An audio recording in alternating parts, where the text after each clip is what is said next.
There really isn't enough time during an unboxing video to give justice to the rich backstory of Lion L. Johnson, Primarch of the Dark Angels, so forgive me in advance if I skip over some sections that you think are crucial, such as the Rangdan. In 1897, an English poet created a famous poem about wanting penitence for a shameful sin, which he titled Dark Angel. The author's name was Lionel Johnson. So the introduction of the Dark Angels chapter in 1987's Rogue Trader rulebook, the chapter being founded by Lionel L. Johnson, was probably an inside nod and a wink to English literature. Later that year, in the White Dwarf magazine from Games Workshop, the founder of the Dark Angels was called Lionel Jacobson or Johnson. In 1989, the rulebook for Space Marine, the tabletop game, was introduced, and the commander of the Dark Angels was referenced as Lion L. Johnson, to which we know him to this day, in an article where they discuss the ongoing rivalry between the Lion and the Space Wolf's Primarch, Lehman Russ. Focusing on the current state of the lore, when the embryonic Primarchs created by the Emperor and Urda were scattered across the universe by the Chaos Gods, the first mention of the Lion's upbringing was that he was discovered by a group of knights led by a local lord, Luther, at age 10 during a monster hunt in the jungles of Caliban. Caliban was a savage death world, heavy with jungles and vicious beasts. To survive alone to age 10 on such a world required a certain skill set, but a Primarch is no ordinary human, and it is believed that he was watched over by the Emperor, who was testing him, but also protecting him. In the language of Caliban, Calibanite, Lion L. Johnson means lion, son of the forest. The society of Caliban was mainly brotherhoods of monastic knights. The Lion worked alongside Luther as brothers, rising quickly within the order, their successes attracting others, and soon it became the largest and most influential order on Caliban. Luther's charisma balanced the introverted Lion. There's a lot of published backstory here, which I don't have time to go into, but demonstrates the Lion's lack of people skills and Luther's growing jealousy of his achievements. When the Emperor arrived to claim his son, the Lion was given command of the First Legion, taking the title Grand Master and Lord of the First Legion. He combined the ways of the Order with the teachings of the First Legion, renaming them as the Dark Angels, Luther becoming his second in command, with Caliban becoming the Legion's homeworld. The Legion became the Emperor's premier battle force, undertaking crucial and secret missions without question and the utmost lethality. The hubris of the First Legion had gone, replaced by a single-mindedness to do the Emperor's bidding and to do it well. However, Luther began to get jealous of the fame surrounding the Lion. The missions of the Dark Angels and Lionel Johnson are covered extensively in the Black Library books, which I highly recommend to kind of round out his background. During one mission, Luther discovered a bomb meant for the Lion and considered for a moment letting it explode and kill the Lion. But his conscience eventually won out and he disabled it. However, the Lion learned to his initial hesitancy and ultimately sent Luther back to Caliban to handle recruitment instead of being alongside him as his second. Luther considered this to be a banishment, but he did what he was told.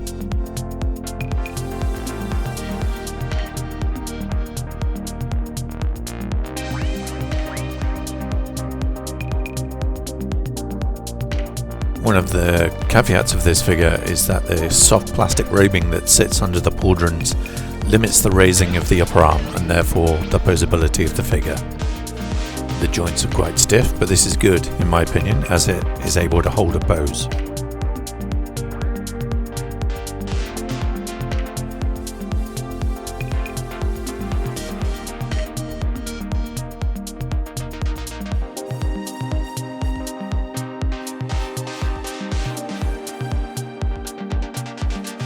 Looking at the holster, it did look like there was a possibility that the pistol was removable, but after trying to unclasp and remove the gun, there was absolutely zero movement, so I'm assuming not. Let me know if you know otherwise. When Horus rebelled against the Emperor, as Warmaster he made sure the Dark Angels were far away on distant campaigns. There are many books covering the events, including attempts by the traitor Primarchs to persuade the Lion to join their cause. So check out the Black Library if you want to know about that. Eventually normal warp travel became blocked and the Legions lost contact with Terra. However, they did manage to get back to Macragge, where they teamed up with Rebuti Gilliman and Sanguinius.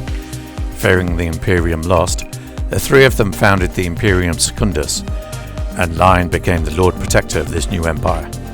However, the Lion became obsessed with hunting down the traitor Primarchs, and this resulted in him clashing with Guilliman over his methods, and eventually he was exiled. However, following other events, he argued that there was evidence that the Emperor still lived. They eventually found the route back to Terra, and the Lion decided to attack the homeworlds of the traitor legions as a diversionary tactic.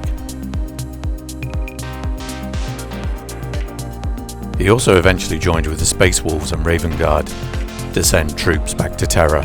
However, they arrived too late to prevent the Emperor being mortally wounded by Horus. The Lion, upset over the fall of the Emperor, returned to Caliban. However, upon entering orbit, he was fired upon immediately by Luther. In his absence, Luther had turned away from the Emperor and embraced the ruinous powers of chaos. Even the Dark Angels that were garrisoned on Caliban had rallied under Luther and turned away from the Emperor. The Lion immediately ordered mass bombardment from orbit until the planet burned. JONSON personally led the landing party and fought with Luther, who had been championed by Chaos and was now as powerful as a Primarch. The Lion eventually won the epic battle, although he didn't kill Luther. But Chaos realised that they had lost a pawn and sent a warp storm to ravage the planet. Combined with the ongoing orbital bombardment, the planet broke apart, and the fallen Dark Angels who had turned away from the Emperor under Luther were sucked into the warp and scattered across the galaxy. With the remains of Caliban being little more than a field of large moon-like asteroids and rocks at this point, the Dark Angels eventually located Luther on one of the larger rocks, along with the devastated Fortress Monastery. They captured him and put him in stasis. The Lion was believed lost, but it was whispered he would return to lead the Dark Angels to mankind's greatest victory.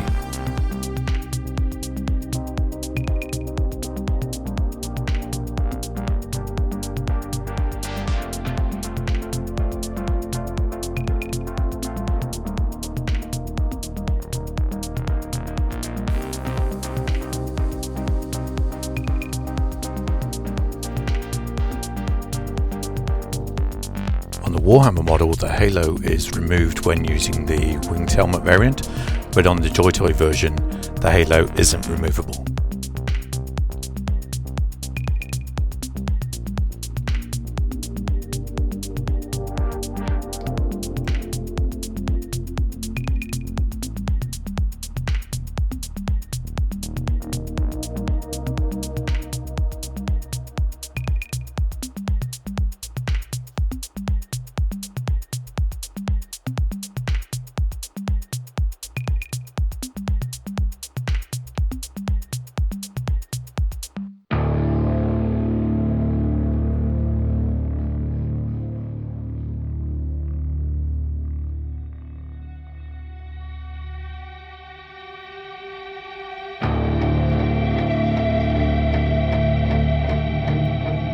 The Lion returns in the Arcs of Omen Lion book, set 10,000 years later. During the warp storm that broke Caliban, he was sucked into the warp momentarily, but eventually recovered by the Watchers in the Dark, creatures that lived below the Caliban surface and are very anti-chaos. He was kept in stasis, and only the Emperor knew of his survival. He has since gained the ability to travel through the galaxy through the spirit trees of old Caliban, similar to warp travel or the way the elves used the webway, hunting down the fallen, the Dark Angels that fell to chaos, and judging them, potentially either returning them to the light of the Emperor or killing them. The book has the Lion rejoining with the Dark Angels and fighting the forces of chaos, and including the demon Primarch Angron, who were rebuilding Caliban from its pieces.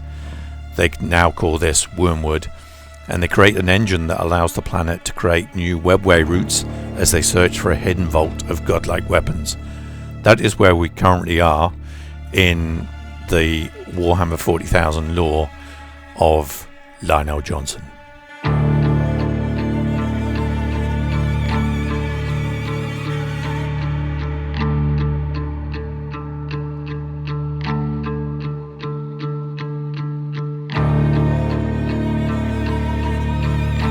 The box also includes two Watcher in the Dark figures, which carry the Lion Scabbard and Crusius, but to be honest I'd be hard pressed to find any decent description of what they actually are. However, the Joy Toy release is entirely faithful to the Games Workshop model, which also includes them.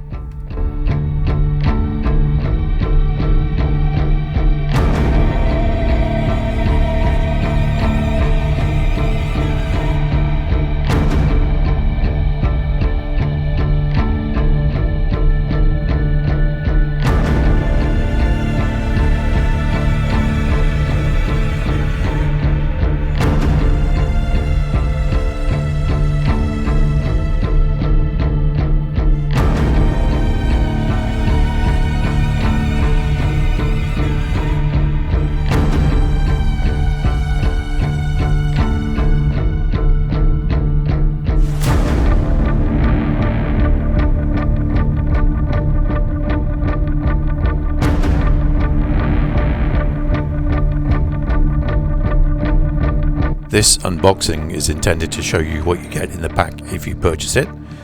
Please leave a like if it did just that, or leave a comment if you'd prefer I added some specific information such as maybe size, weight, material, or even the local cost to me.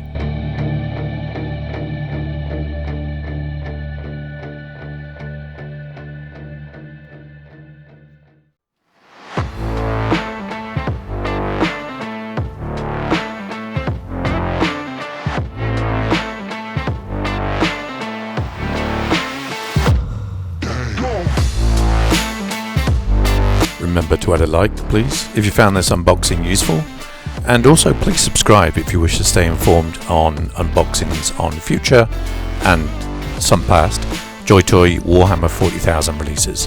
Thank you.